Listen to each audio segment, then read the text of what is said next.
Hi, it's Kevin Lovates here in freezing temperatures in Finland, and this video is, has been inspired by watching Trek present a video on central bank digital currencies.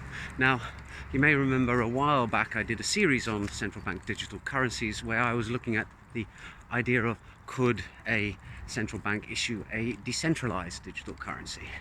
And one of the things watching Trek's video that struck me is that the narrative about central bank digital currencies has subtly changed, or not so subtly changed, over the last couple of years.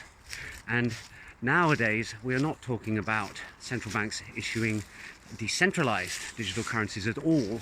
In fact, the term digital currency has become kind of meaningless because all currency pretty much is nowadays digital anyway.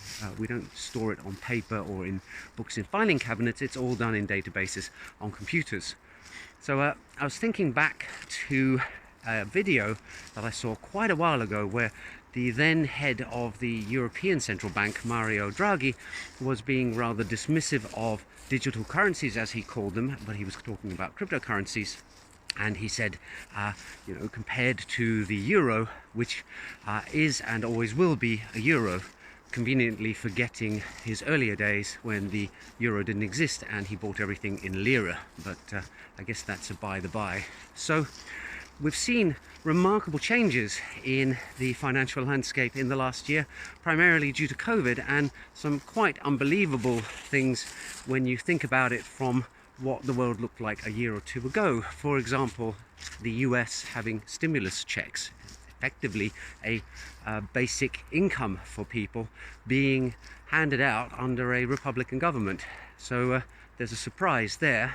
So I do think that further changes are going to come, because I think that the various governments and the various financial organizations have noticed that change is on the way and they'd better keep up, because otherwise they are going to be left behind.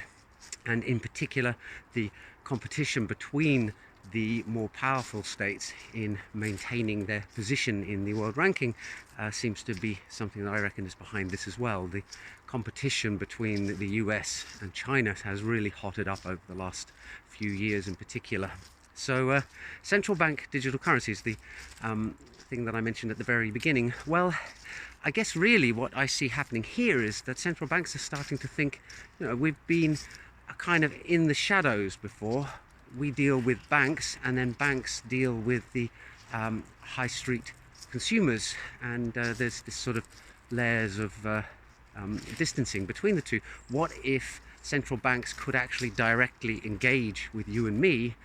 That is possible, because we all now have mobile phones that could have digital wallets, and central banks could issue currencies that could make their way directly to those wallets. So that, I think, is what the narrative is about now, effectively digitizing those stimulus checks.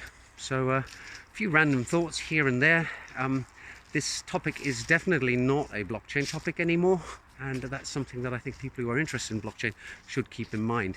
Hope you found that interesting. See you in the next video soon. Bye for now.